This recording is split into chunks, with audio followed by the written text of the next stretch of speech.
শিক্ষিত বাবারা ভাইরা আমার, আবার ওরা বলে গরু আমাদের মা হয়। গরু যদি মা হলো তাহলে মুসলমান মশাই থেকে বিক্রি করলি কেন বল? গরু যদি মা হলো তো নোংরা আবর্জনায় গোয়ালে না রেখে খাট পাল পালনে রাখলি না কেন বল? গরু যদি মা হলো ওই খড় ঘাস না দিয়ে ফল টল খেতে দিলি না কেন বল? ও গরু মা, বাচ্চাটা দুধ খাবে তখন দড়িটা টান দিয়ে দুধ তুই খাবি রে, দুধ আমি লব বিক্রি করব, তখন তো মা মনে থাকে না? বলো বলো। আচ্ছা, শিক্ষিত ছেলে এখানে অনেক বসে আছে, গাছের প্রাণ আছে না নাই? কে কে প্রমাণ করেছে বলো? প্রমাণ কে করেছে গাছের প্রাণ আছে? কে কে? জগদীশ চন্দ্র রাইট। হ্যাঁ, কদিন আগে, 50-100 বছর আগে, আরে 1400 বছর আগে আমার নবী প্রমাণ করেছেন গাছেরও প্রাণ আছে। যারা বলে আমরা মাছ মাংস খাই না, গাছ পাতা খাই, তোমরাও তো জীব হত্যা করো, গাছেরও প্রাণ আছে। আছে না নাই? কেমন নবী প্রমাণ করলেন? রাস্তা দিয়ে নবী যান, সাহাবারা সঙ্গী ছিলেন, নবী বলছেন থামো, এই কবরে আযাব হচ্ছে। নবী বলছেন খেজুরের ডালটা কেটে কবরে পুঁতে দাও, যতক্ষণ খেজুরের ডাল জিন্দা থাকবে কবরে আযাব থেকে রেহাই পেয়ে যাবে। জিন্দা কারা থাকে? যার ভিতরে জান আছে। বাঘ ভাল্লুক কুকুর বিড়াল মাছ মাংস খায়, তাই তাদের দাঁতকে আল্লাহ ছুচালো বানিয়েছে। গরু ছাগল ঘাস পাতা খায়, তাই তাদের দাঁতকে চ্যাপ্টা বানিয়েছে। মানুষের দাঁত চ্যাপ্টা আছে, ছুচালো আছে। আল্লাহ বলছে মাছ মাংস খাবি, গাছ পাতা খাবি, কোনো অসুবিধা নেই। কি বলছেন বলেন? ওই গৌতম বুদ্ধ যখন মরে যাবে, মৃত্যু হওয়ার কয়েকদিন আগে শিষ্য ভক্তরা হাজির হয়েছিল। গৌতম বুদ্ধকে বলছে গুরুজি, আপনি তো পৃথিবীতে আর থাকবেন না, পৃথিবী থেকে বিদায় নেবেন, আপনাকে ধর্মগুরু বলে মানতাম, পৃথিবী থেকে যখন বিদায় নিয়ে নেবেন ধর্মগুরু বলে মানব কারে? ধর্মের বাণী কার কাছে শুনবো? ওই দিন গৌতম বুদ্ধ বলেছিলেন, I am not first Buddha, আমি প্রথম বুদ্ধ নয়, পৃথিবীতে একজন বুদ্ধ আসবেন, the name whose father will be M and the last will be D, যে নামের প্রথম অক্ষর হবে M, শেষের অক্ষর হবে D। তিনি হবেন মৈত্র, তার বাবার নাম হবে বিষ্ণু যশা, তার মায়ের নাম হবে সুমতি। বেদে লেখা আছে ওই বুদ্ধের নাম দাদা সংসকল পক্ষস মাধবে মাসি মাধবা জাতং দত্তাসা তো পুত্রা পিতরৌ রুষ্ট মনস্য সম্ভালে বিষ্ণু যশাস ক্রিগে প্রাদুর্ভাবম মহাম। কল্কি পুরাণ 2 নম্বর অধ্যায় 25 নম্বর শ্লোকে বলা আছে পৃথিবীতে একটা গুরু আসবেন, তিনি একটা ধর্মের গুরু হবেন না, তিনি হবেন জগৎ গুরু, বিশ্বের মহান নেতা, মানব জাতির কল্যাণ কর্তা। তিনি আসবেন মাধব মাসে দ্বাদশ তিথিতে, রবিউল আউয়াল মাসে 12 তারিখে, সোমবারের দিন যাবে শুভ সাদিকে। বাবার নাম হবে বিষ্ণু যশা, বাংলা করলে হবে আল্লাহর বান্দা, আরবি করলে হবে আব্দুল্লাহ, মায়ের নাম হবে সুমতি, বাংলা করলে হবে সত্য প্রিয়া সুন্দরমন, আরবি করলে হবে আমিনা। তার বাবার নাম হবে হযরতে আব্দুল্লাহ, তার মায়ের নাম হবে হযরতে মা আমিনা, তার দাদার নাম হবে আব্দুল মুত্তালিব, তার দাদির নাম হবে নাতিজা বিনতে খাপ্পাব ব্রাকেটে ফাতেমা, নানার নাম হবে আব্দুল ওয়াহাব জোহরি, তার নানির নাম হবে বারিরা, তার দাদার নাম হবে, তার দুধ বাবার নাম হবে হারিস, তার দুধ মায়ের নাম হবে হালিমা, তার দুধ ভাইয়ের নাম হবে আব্দুল্লাহ, তার পিতার নাম হবে আব্দুল্লাহ। তিনি হবেন মক্কার মতি, মদিনার জ্যোতি। তিনি দাঁড়ালে পরে আকাশের উচ্চতা লাভ করিবে, তিনি বসিলে পরে ভূমির স্থিরতা লাভ করবে। তিনি হবেন মৈত্র। গৌতম বুদ্ধ বলেন পৃথিবীতে এত সুন্দর মহামানব আর দ্বিতীয় কোনদিন কাউকে পাবে না, তিনি হবেন নবী মুহাম্মদুর রাসূলুল্লাহ। চাইতে সুন্দর করেছিলেন। পৃথিবী থেকে সর্বপ্রথম চাঁদে গিয়েছিলেন নীল আর্মস্ট্রং 1969 সালে জুলাই মাসের 20 তারিখ। চাঁদে গিয়ে পৃথিবীর মানুষকে 3টে তথ্য দিয়েছিলেন। চাঁদে বিন্দুমাত্র অক্সিজেন নাই, চাঁদে কোনো উর্বরতা নাই, তবে চাঁদে কালো একটা দাগ পাওয়া যায়। সাংবাদিকরা প্রশ্ন করেছিল, স্যার চাঁদে আবার দাগ কেমনে হয়? বলে 6 মাস রিসার্চ করে জানতে পারলাম চাঁদে একবার অ্যাক্সিডেন্ট হয়েছিল। হয়েছিল না হয় নাই? নক্ষত্রের সঙ্গে নয়, গ্রহের সঙ্গে নয়, বলে মক্কা শহর থেকে মুহাম্মদ রাসূলুল্লাহ আকাশের দিকে ইশারা করেছিলেন, এক শাহাদাত আঙ্গুলের ইশারায় চাঁদটা দুফালা হয়েছিল, নবীর আঙ্গুলের ইশারায় চাঁদটা জোড়া লেগেছিল। নীল আর্মস্ট্রং বলেন, আজও চাঁদে দাগ আছে, কিন্তু হাবিবুল্লাহর চরিত্রে বিন্দু মাত্র দাগ নাই। একটু আস্তে করে বলা গেল না? মুসলমান বাবারা, ভাইরা আমার, আল্লাহ পাক রব্বুল আলামিন কোরআনে জানিয়ে দেয়, ওয়া ইন্নাকা লাআলা খুলুকিন আযীম। কোরআন শরীফের পারা নম্বর 29, সূরার নাম সূরা কালাম, আয়াত নম্বর 4, পৃষ্ঠা নম্বর 3, লাইন নম্বর 14। আল্লাহ পাক জগতের মানুষকে জানিয়ে দিল, এই দুনিয়ার মানুষেরা সবচেয়ে সুন্দর করলাম যারে, আলা করলাম যারে, আযীম করে বানাইলাম তারে, হাবিবে কিবরিয়া জানাবে মুহাম্মাদুর রাসূলুল্লাহ। হিন্দুদের বেদেও এমন কথা বলা আছে। হিন্দু ভাইরা দেখবেন কালো চশমা পরে, তাই হয়তো তেমন দেখতে পাই না, কিন্তু চুনপুটি গুলো বড্ড লাফায়। কাতলা মাছ যত না লাফায়, পুঁটি মাছ তার চাইতে বেশি লাফায়। ঠিক না ভুল বলো? বামন পণ্ডিতেরা অত ধর্ম নিয়ে লাফালাফি করে না।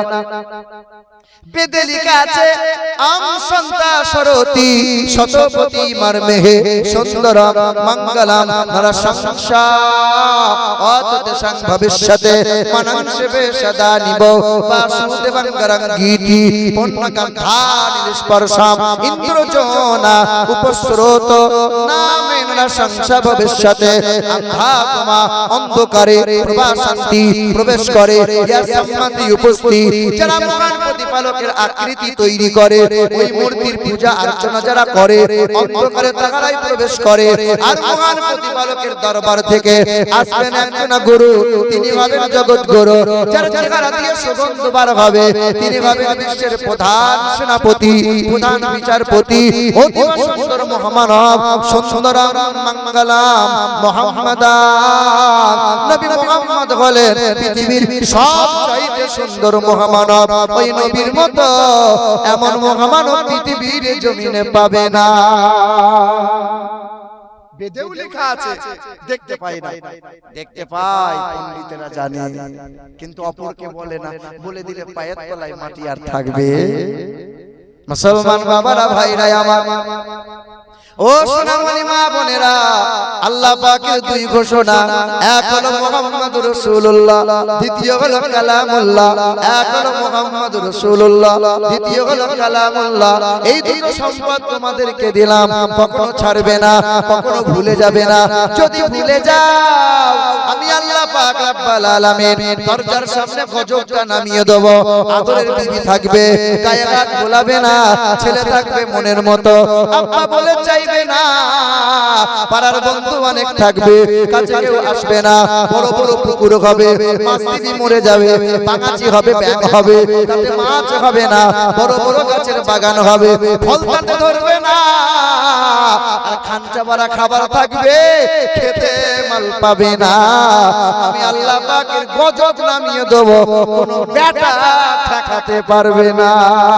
কুল ইন কানা আবাউকুম ওয়া আবনাউকুম ওয়া ইখওয়ানুকুম ওয়া আযওয়াজুকুম ওয়া আশীরাতুকুম ওয়া আমওয়ালুন ইকতারাফতুমুহা ওয়া তিজারাতুন তাকশাউনা কাসাদাহা ওয়া মাসাকিনু তারদাউনাহা আহাব্বা ইলাইকুম মিনাল্লাহি ওয়া রাসূলিহি। কোরআন শরীফের পারা নম্বর 10, পৃষ্ঠা নম্বর 9, আয়াত নম্বর 24। সন্ধ্যা হলে কাল সকালে কোরআন খুলে দেখে নিস। আল্লাহ পাক জগতের মানুষকে জানিয়ে দেয়, বাপ মাকে ভালোবাসো, অসুবিধা নাই। ছেলে মেয়েকে মহব্বত করো, তাতে অসুবিধা নাই। বিবিকে আদর করো, পণ্য আছে, সব আছে, অসুবিধা নাই। ব্যবসা করো, চাষ আবাদ করো, চাকরি বাকরি করো, বাড়ি গাড়ি করো, ব্যাংক ব্যালেন্স করো। আমি আল্লাহ কখনো মানা করি নাই, তবে আমি আল্লাহ পাকের ঘোষণা আহাব্বা ইলাইকুম মিনাল্লাহি ওয়া রাসূলিহি, আমার রাসূলকে যেন ভুলে যাবি না, আমি আল্লাহকে যেন আহকামগুলো ভুলে যাবি না। বিবির মায়ায় পড়ে টাকা করতে গিয়ে, ব্যবসা বিজনেস করতে গিয়ে আমার নবীকে যখন ভুলে যাবি, আদরের বিবি থাকবে পাশে, গায়ে তেল পায়ে তেল আর দেবে না, স্বামী বলে আর বিবি কদর করবে না।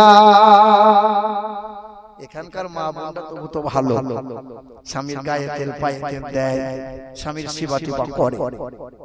আমাদের বর্ধমান ডিস্ট্রিক্টের মেয়েরা তো করে না।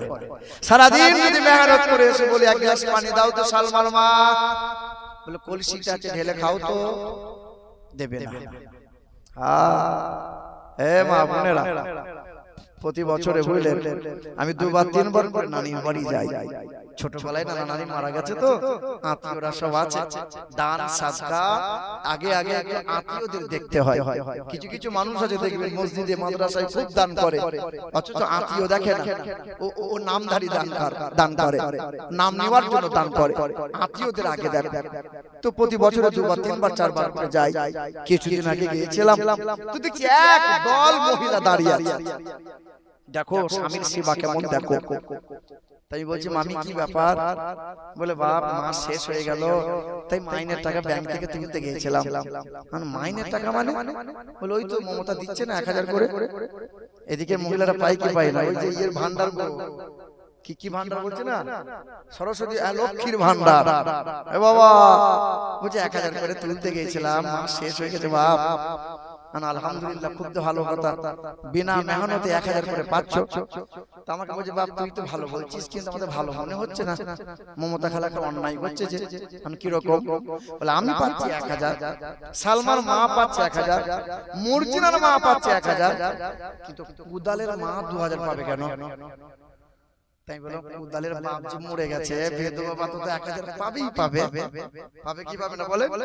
বেদবা বাবা তো পাবে না 1000, তো এইদিকে 1000 তো ওইদিকে 1000, 2000 তো পাবি। তখন আমার হাতটা ধরে বলছে বাপ কত জায়গায় জলসা করছি বাপ, মুর্শিদাবাদ, বীরভূম, দিনাজপুর, কোচবিহার, জলপাইগুড়ি, আসাম, এদিকে হুগলি, কলকাতা, মেদিনীপুর, কত জায়গায় জলসা করছি বাপ, দোয়া করতে পারছি না। মানে কি দোয়া করব? বলে দোয়া করে দেখি না দুটো মরে যায়, কারণ ও যদি মরে যায় আমি মাসে মাসে 2000 পাবো। আস্তাগফিরুল্লাহ, আস্তাগফিরুল্লাহ, কি খালা কি বলছো গো? স্বামীর পায়ের তলায় জান্নাত, স্বামীর সেবাতে জান্নাত। কত মহিলা আছে হিজাব পরে স্বামীকে গালমন্দ করে, কত মহিলা আছে বোরকা পরে স্বামীকে তুই ভাষা খারাপ করে, ওর হিজাব সহ টানতে টানতে জাহান্নামে নিয়ে যাওয়া হবে। যার আচরণে স্বামী সন্তুষ্ট নয়, তাহাজ্জুদের নামাজ দিয়ে ওই মহিলা জান্নাত পাওয়ার আশা করো না, জান্নাত নাই। বলেন তো ভাইরা আমার, হার্ট অ্যাটাক করে মারা যায় পুরুষ মানুষ বেশি না মহিলা বেশি? কারা বেশি মারা যায়? পুরুষ মানুষ। বর্তমানে ডক্টররা বলছেন যে পুরুষ মানুষের হার্ট অ্যাটাক করে মারা যাওয়ার মূল কারণ হলো তাদের বিবি। অধিকাংশ ক্ষেত্রে তার বউরা এত পরিমাণে মানসিক অত্যাচার দেয় যে বেটা বেটা অল্প দিনে হার্ট অ্যাটাক করে মারা যায়। আপনি দেখবেন সারা দিন মাঠ ঘাট করে মেহনত করে বাড়ি এলেন, ওই একটা কথা নিয়ে ভ্যানার ভ্যানার ভ্যানার শুরু হলো, রাত শেষ হয়ে যাবে কিন্তু কথা বন্ধ হবে না। ঠিক না ভুল বলেন? একদিন একটা জালসা করে বাড়িতে বসে আছি, আর একটা মহিলা আসছে আর উকি মারছে, আসছে আর উকি মারছে। আমরা দেখতে কি ব্যাপার, বলে কি হয়েছে গো? বলে একটা হুজুরের কাছ থেকে তাবিজ লবো। মানে কিসের তাবিজ? বলে আমার স্বামী আমাকে দেখতে পারে না। সংসারে আগুন লাগে কাদের কারণে বলেন তো? ওই মহিলাদের কথার কারণে। এখানকার মা বোনেরা রাগ করিও না, তোমাদের কথা বলি না, আমাদের বর্তমানের কথা বলছি। হ্যাঁ, কারণ মহিলারা মনে মনে ভাবছে উলাউটা কোন মৌলবি এলো। এ বাবা শোনো, তো মহিলা বলছে হুজুর তাবিজ দেন, আমার স্বামী আমাকে দেখতে পারে না। মানে কি তাবিজ দেবো আমি?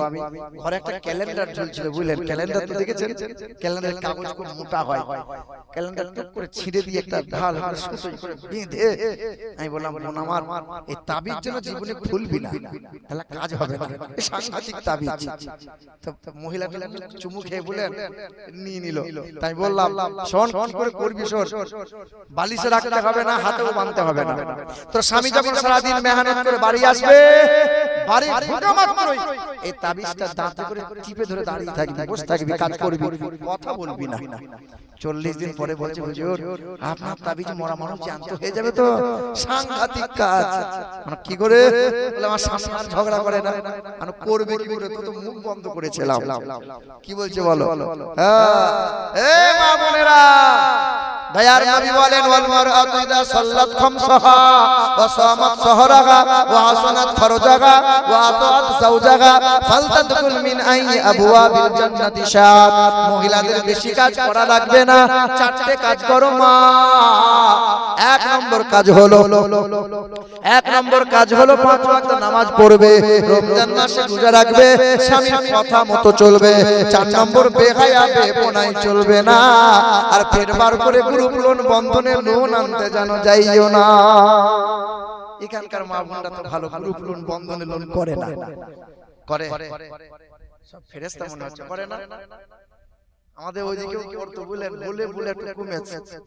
হ্যাঁ সকালবেলায় দরজার সামনে বসে আছি, পাশের বাড়ি ভাবি সম্পর্কে হয়, না বললেই লয়। শোনো যারা বন্ধনের লোন করছো, ওই এমন ভাব লেয় বলে মনে হবে ব্যাংকের ম্যানেজারই পেয়েছে।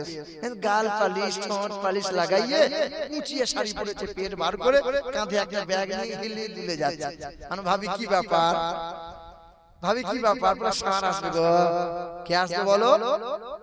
বলে সার আসবে গো। তাই বললাম কোথায় যাচ্ছ? বলে গ্রুপ লোন, সার আসবে।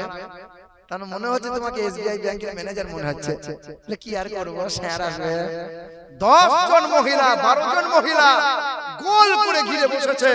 অচেনা পুরুষ মানুষ, জাত কোন জাতের কোন দলের দেখা দেখি নাই, ওকে মধ্যখানে বসিয়ে রেখেছে। আর এই মহিলা হিজাব করে পেটটা বার করে বলছে, স্যার আমাকে দেখছো না, আমাকে একটু দেখো। ও আবার হিজাব পরে আছে, ও আবার মুসলমান ঘরের মেয়ে।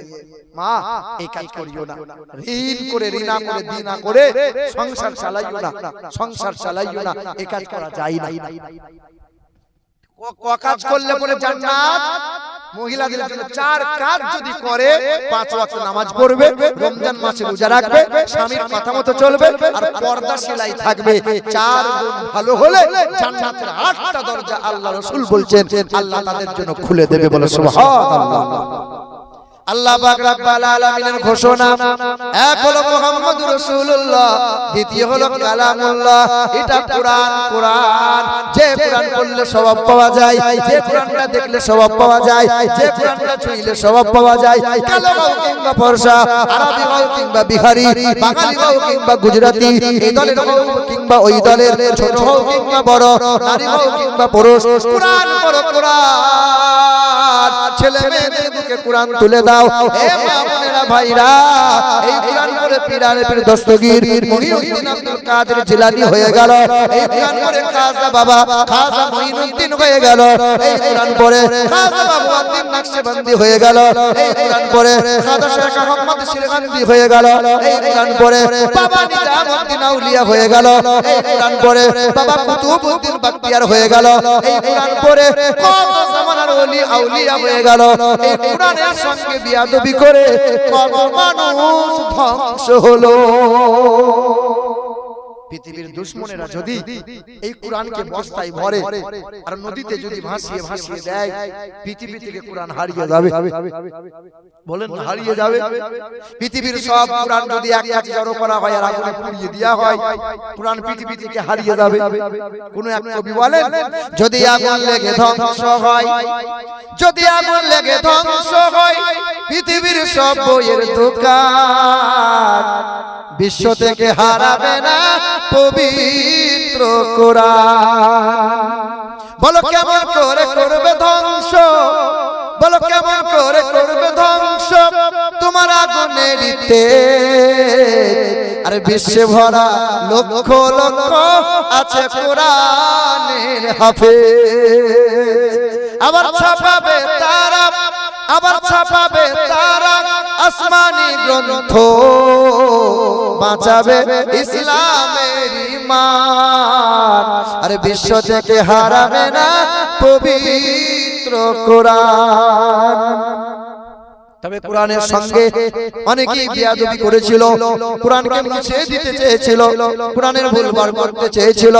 ওই আমেরিকা দেশের বিখ্যাত একজন মহিলা, বিখ্যাত লেখিকা ছিল, ওই মহিলার নাম ছিল লরেন বুথ। ওই মহিলার মনে বড় স্বপ্ন ছিল বিশ্বের মাটিতে এক নম্বর লেখিকা হব, কোরআনের ভুল বার করব, বিশ্বের খ্রিস্টান ধর্মের মানুষেরা আমাকে মাথায় করে নিয়ে নাচবে, মুসলমানদের নাম নিশানা মুছে যাবে। জোরে বলো, এই দেখো নাউজুবিল্লাহ, কোরআনের ভুল বার করবে আর বলছে সুবহানাল্লাহ। সকালবেলায় মনে করে ইমাম সাহেব যদি বলে যে আসসালামু আলাইকুম, আমিরুল ইসলামের আব্বা ইন্তেকাল হয়ে গেছে, তা আপনি যদি বলে সুবহানাল্লাহ সুবহানাল্লাহ, তা আপনার গালে চুমু খাবো? বাপ বললে সুবহানাল্লাহ বলতে হয়। কোরআনের ভুল বার করবে, মুসলমানদের নাম নিশানা মুছে দেবে, সকলে বলেন আস্তাগফিরুল্লাহ। এ বাবাজিরা ভাইরা আমার, খ্রিস্টান ধর্মের মেয়ে ওই লরেন বুথ লেখিকা, তার নাম ওই লরেন বুথ লেখিকা কি করেছিল? সাংবাদিক সম্মেলনে ক্যামেরার সামনে দাঁড়িয়েছিল, ক্যামেরার সামনে দাঁড়িয়ে বলেছিল এই যে মুসলমানদের কোরআন ধূমপান করছিল, একটা পোশাক পরেছিল, বাম হাতে কোরআন উঁচু করে ধরেছিল। ওই মহিলা ক্যামেরার সামনে দাঁড়িয়ে বলেছিল কোরআনের ভুল বার করব, মুসলমানদের নাম নিশানা মুছে দেব, দেশ বিদেশে প্রচার করে দাও। সাংবাদিকরা দেশ বিদেশে প্রচার করে দিল। এই লরেন বুথ খ্রিস্টান ধর্মের মেয়েটা 1 মাস কোরআন পড়ে, 2 মাস কোরআন পড়ে, 1 বছর কোরআন পড়ে, 1.5 বছর কোরআন পড়ে, 2 বছর কোরআনটা পড়েছিল। 2 বছর কোরআনটা পড়ে নেওয়ার পর আজকে মাথায় কাপড় দিয়েছিল, হিজাবটা পড়েছিল, পর্দাশীলা হয়েছিল, কোরআনটা বুকে নিয়ে 2 বছর পরে ক্যামেরার সামনে দাঁড়িয়ে গিয়েছিল। সাংবাদিকরা প্রশ্ন করেছিল ম্যাডাম আপনি না বলেছেন কোরআনের ভুল বার করব, কোরআনের কোন জায়গায় ভুল পেলে বলো? ওই খ্রিস্টান ধর্মের মেয়েটা কোরআনের চুমা দিয়ে বলেছিল কালমায়ে লা ইলাহা ইল্লাল্লাহ মুহাম্মাদুর রাসূলুল্লাহ। ওই লরেন বুথ লেখিকা বলল এই কোরআনটা 5 বার পড়লাম কিন্তু ভুল পেলাম না, মনে মনে হলো আর কোরআন পড়ব না। কিন্তু কোরআন এমন একটা মধুর গ্রন্থ, কোরআন বারবার পড়তে মন হয়। পৃথিবীতে কত গান আছে, 1 বার 2 বার 5 বার 10 বার গাওয়া হয়, শোনা হয়, ধীরে ধীরে গান পুরাতন হয়ে যায়। পৃথিবীতে কত কবির কবিতা আছে, 1 বার 10 বার 5 বার শোনো গাওয়া হয়, কবিতা পুরাতন হয়ে যায়। পৃথিবীর কত মুসলমানেরা 20 বছর 30 বছর 40 বছর নামাজ পড়ে, নফল পড়ে, সূরা ফাতিহা পড়ে, সুন্নাত পড়ে, সূরা ফাতিহা পড়ে, ইশরাক পড়ে, চাস্তার পড়ে, আওয়াবিনের পড়ে, তাহাজ্জুদ পড়ে, ফরজ পড়ে। শায়াদ আপনার সূরা ফাতিহা পড়াই লাগে, ইমাম সাহেব পড়লে পড়ে মুক্তাদিকে শুনতে হয়। 40 বছর ধরে এক সূরা বারবার বারবার শোনা হয়, বারবার পড়া হয়। কোনদিন আল্লাহর বান্দা বলে না সূরা ফাতিহা পুরাতন হয়ে যায়, নতুন নতুন হলে ভালো হয়। কেউ বলে মনে হয় ওই লরেন বুথ লেখিকা বলে এই কোরআনটা 2 বছর পড়লাম, 5 বার পড়ার পরে মনে মনে হলো আর কোরআন পড়ব না। কিন্তু মধুর গ্রন্থ কোরআন 2 বছরে পড়তে পড়তে পড়তে পড়তে পড়তে পড়তে 52 বার আমি খতম করে দিলাম। কতবার? এই যে তোমার বৌমাকে জিজ্ঞেস করবে তো কবার কোরআন পড়ে। যখন বিয়ে দিবার সময় মেয়ে দেখতে গিয়েছিলেন আপনার ছেলের জন্য, ঘুমটা কেটে মেয়েটা সামনে বসে আছে, আপনি জিজ্ঞেস করছেন হ্যাঁ মা নামাজ কোরআন জানো? জিজ্ঞেস করে কি করেন? করে কি করেন? তখন আপনার বিয়ান ওই জানলা দিয়ে উঁকি মেরে বলছে আমার মেয়ে বছরে 18 বার খতম দেয়, নামাজে পাটি থেকে ওঠে না। পাড়ার লোককে জিজ্ঞেস করে আমার মেয়ের মতো মেয়ে হবে না। বাসের কন্ট্রাক্টর দেখেছেন তো, গোটা বাস ভরে গেছে, ওর নিচে দিকে বলে ভেতর দিকে যান ফাঁকা আছে, ভেতর দিকে যান ফাঁকা, বলে কি বলে না বলেন? ফাঁকা নাই বলে ঘাড়ে গিয়ে কি বলছেন? ও জেনে শুনে মিথ্যা বলে। এই মেয়ের মারা কিছু আছে, জেনে বুঝে এমন করে বুঝিয়ে কথা বলবে মনে হবে সাংঘাতিক বলি রে। 5 বছর 10 বছর ধরে সংসার করছে, নামাজও নাই, কোরআনও নাই, পর্দা শিলাও নাই, হই হই হই হচ্ছে, সিরিয়াল দেখছে। এ মা লজ্জা শরম লাগে না? আমার দিকে তাকিয়ে দেখো, আমি ধনীর ঘরের ছেলে নয়, আমি তো গরিবের ছেলে, কিন্তু আমার মা আমাকে নিয়ে বড় গর্ব করে। মা তোমাদের মতো কত মা আছে পাঁচ বেলা নামাজ পড়ে, পর্দা সেলাই থাকে, ইশরাকের নামাজ পড়ে, চারটার নামাজ পড়ে, তাহাজ্জুদের নামাজ পড়ে। এ মা, তোমাদের মতো মায়ের পেট থেকে বড় পীর আব্দুল কাদের জিলানী এলো, তোমাদের মায়ের পেট থেকে খাজা বাবা মঈনুদ্দিন হলো, তোমাদের মায়ের পেট থেকে বাবা নিজামউদ্দিন হলো, তোমাদের মায়ের পেট থেকে খাজা শেখ আহমদ সিরহান্দি হলো। এ মা, তোমার কি মন চাই না আমি একটা সন্তান তৈরি করব, আমিরুল ইসলামের মতো তৈরি হবে? না মা, আপনাকে মৌলবি বানাতে হবে না, হাফেজ বানাতে হবে না, তোমার ছেলেকে ইংলিশ মিডিয়ামে পড়াও, তোমার ছেলেকে মিশনে পড়াও, যা ইচ্ছা যেখানে ইচ্ছা পড়াও, তবে হ্যাঁ তোমার ছেলে ডাক্তার হবে, তোমার ছেলে মাস্টার হবে, তোমার ছেলে পুলিশ হবে, তোমার ছেলে আর্মি হবে, আলহামদুলিল্লাহ হোক। তবে তোমার ছেলেটা যেন বিয়াদব না হয়, তোমার ছেলেটা যেন বিয়াদব না হয়। আপনার গ্রামের কত শিক্ষিত আছে, যখন বিয়ে করেছে শ্বশুরের গলায় বাঁশ দিয়ে 12 ভরি সোনা নিয়েছে, 8 লাখ টাকা নগদ নিয়েছে, আবার গাড়িও নিয়েছে, আবার 300 বরযাত্রী গিয়ে পুরো হয়ে খেয়ে এসেছে। শিক্ষিত লোক যে ওই যে শিক্ষিত। আর তোমার গ্রামের একটা গরিব ঘরে ছেলে 5 ওয়াক্ত নামাজ কোরআন পড়ে বিনা দাবিতে বউ বাড়ি নিয়ে আসছে, শিক্ষিত কাকে মনে হয় গো? রাগ করিয়েন না, আপনিও নিয়েছেন, আপনারা অনেক নিয়েছেন, রাগ করিয়েন না, কষ্ট নিয়েন না। ও শিক্ষিত যে শিক্ষা মানবতা দেয় না, শ্বশুরের গলায় বাঁশ দিতে ভুল করে না, শিক্ষিত যে শিক্ষা বাপ মাকে খেতে দিতে পারে না, শিক্ষিত বলে। ওই শিক্ষায় লাঠি মারি চারানা দাম নাই, শিক্ষা দেখাতে হচ্ছে শিক্ষা। এ বাবাজিরা ভাইরা, এখানকার মানুষ তো ভালো পন্টন নেয় না, পন্টন নাই বিয়েতে টাকা নেওয়া হয়, তা আবার নেবেন না, ওটা আবার ভুল করা যায়, নেবেন। আমার শিক্ষিত মুসলমান, আমার গ্রামের একটা হাজী সাহেব, নাম বলবো না, একবার নাম বলে দিলাম 3 দিন গ্রাম লোক বন্ধ করে দিল। হ্যাঁ, ও মাল 2 বার হজ করেছে, মাকে জীবনে খেতে দেয় না। রাস্তার ধারে একটা 2 কাঠা জমি, 2 কাঠা জমি আমিন মাপতেছে, হাজী সাহেব দাঁড়িয়ে আছে। তামিন বলছে, হাজী সাহেব আপনার জমিটা 3.5 কাঠা কি করে হলো? তো বলছে আল্লাহ বরকত দিয়েছে গো। গ্রামের লোক বলছে, ও মাল এত আল কাটে, এত আল কাটে, আল দিয়ে ও আল কাটা হাজী। এদিকে লোক তো আল টাল কাটে না। বলো বলো,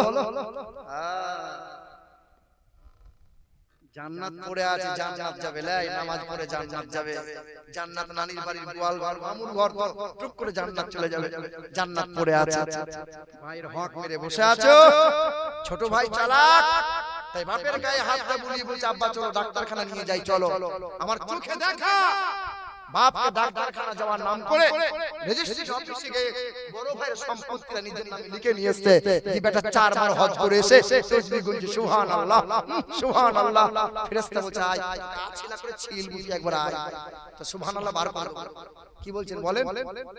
হক মারা ব্যক্তির জন্য জান্নাত নাই, এই সমস্ত গুনাহ আল্লাহ maaf করবে না, হজ করলেও maaf হবে না। বলে মাপ মরে যাওয়ার পরে চাইতে হয় না, বেঁচে থাকতে চাইতে হয়। কথাগুলো বুঝবেন ভালো করে, মরে যাওয়ার পরে মাপ চাইতে হয় না, বেঁচে থাকতে চাইতে হয়। জানাজার ময়দানে হাফেজ সাহেবকে দান করিয়েছে, হাফেজ সাহেব মাপ চেয়ে এলেন, তো তখন ঢং করে হাফেজ সাহেব বলছে, আসসালামু আলাইকুম, এই যে দালের বাপ মরে গেছে, খুব লোক ভালো, যার যদি কোনো ভুল ত্রুটি করে থাকে সবাই মাপ করে দাও। বলে কি বলে? মেয়ের বাপ যখন দাঁড়িয়ে দাঁড়িয়ে বলছে, হাই, হাত ভরি সোনাটা দিতে কম হয়েছিল, হাফ ভরি সোনা দিতে কম হয়েছিল বলে বিয়াইটা দিন রাত আমার মেয়েকে খোঁটা দিয়েছিল, ফ্রিজটা দিতে পারি নাই বলে আমার মেয়ে একদিন শুধু ঠান্ডা পানি খেতে চেয়েছিল, আমার বিয়ানটা বলেছিল তোর বাপ কি ফ্রিজ কিনে দিয়েছে, ঠান্ডা পানি খাবি। আমার মেয়েটাকে রাত দিন খোঁটা দিয়েছিল, আমার মেয়ের সংসার হতে দেয় নাই। এই মানুষটাকে আমি মাফ করি কি করে?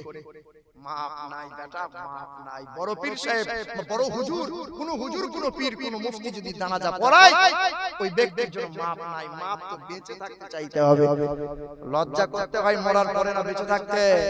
বলো বলো, জীবন ভর আন্ডারপ্যান্ট পরে পুরুষ মহিলা একসাথে গোসল করলো, লজ্জা নাই, শরম নাই, দিয়ে মরে যাওয়ার পরে বলে কাপড় দিয়ে ঘিরে দে, লজ্জা কর, কাপড় দিয়ে ঘিরে দে, গোসল দেয়া হবে, কাপড় দিয়ে ঘিরে দে।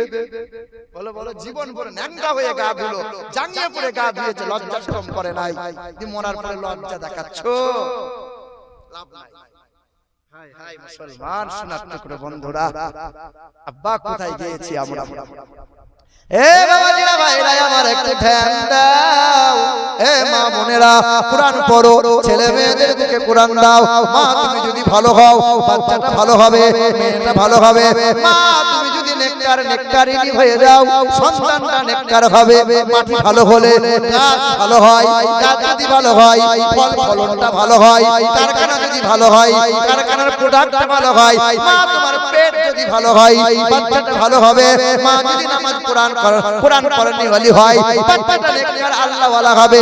আর মা যদি সিরিয়াল ওয়ালি হয় বেহায়া হয়, বাপ যদি গাঁজাখোর হয় ওর ছেলেটা বড় হবে আর বাপের কাছে বিড়ি চেয়ে খাবে। বাবাটা বিড়ি দাও বাবা, তুমিও খাও আমিও খাই, দাও।